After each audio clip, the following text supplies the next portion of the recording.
ছাত্ৰ ছাত্ৰীসকল মই এতিয়া তোমালোকক অনুশীলনী 1.2 5 নম্বৰ অংকটো কৰি দি আছোঁ। ইয়াত দিয়া আছে পৰীক্ষা কৰা কোনোবা স্বাভাৱিক সংখ্যাৰ এনৰ ক্ষেত্ৰত 6 to the power n সংখ্যাটো শূন্য সংখ্যাৰে শেষ হ'ব পাৰে নে নাই।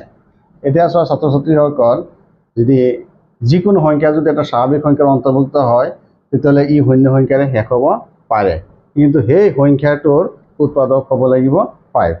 এতিয়া ইয়াত দিয়া আছে, মই সমাধান কৰি দি আছোঁ।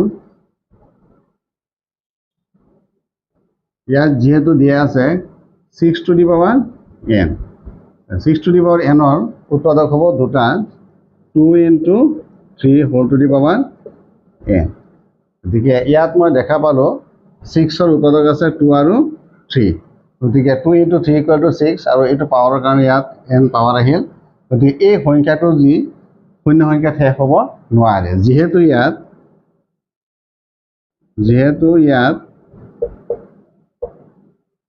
5 উৎপাদক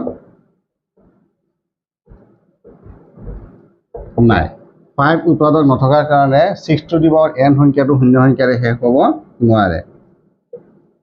n সংখ্যাটো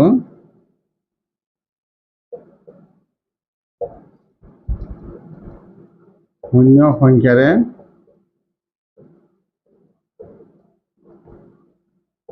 শেষ হ'ব নোৱাৰে। গতিকে ইয়াত আমি চাব লাগিব, যদি যিকোনো যৌগিক সংখ্যাক মৌলিক সংখ্যাৰ উৎপাদক হিচাপে আমি প্ৰকাশ কৰিব পাৰোঁ, কিন্তু সেই সংখ্যাটো যদি শূন্যত গৈ শেষ হ'ব বিচাৰে তেতিয়াহ'লে সেই সংখ্যাটোৰ উৎপাদক 5 হ'ব লাগিব। কিন্তু 5 নথকাৰ কাৰণে 6 to the power n সংখ্যাটো শূন্য সংখ্যাত শেষ হ'ব নোৱাৰে।